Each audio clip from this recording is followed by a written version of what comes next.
சிம்ம ராசிக்காரங்க இன்னைக்கு வந்து கொஞ்சம் பேச்சில கொஞ்சம் நிதானம் வேணுங்க. ஓகேங்களா?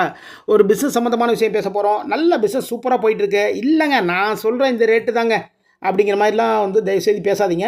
அப்போ ஒரு பெரிய ஒரு ஆர்டர் வரதே வந்து கட் ஆயிடும். ஓகேங்களா? அதே டயத்தில பார்த்தீங்கன்னா, கலைத்துறையில இருக்கீங்கன்னு வச்சுக்கோங்களேன். உங்களுடைய உயர் அதிகாரிகள், அதாவது ஒரு டைரக்டரா இருந்தீங்கன்னா வந்து பார்த்தீங்கன்னா, புரொடியூசரு, அ இது மாரி பார்த்தீங்கன்னா, ஒரு மியூசிக் டைரக்டர் அப்படின்னு இருந்தீங்க அப்படின்னா வந்து டைரக்டரு, இத மாரி வந்து சில விஷயங்கள் எல்லாமே பேசுவாங்க உங்ககிட்ட.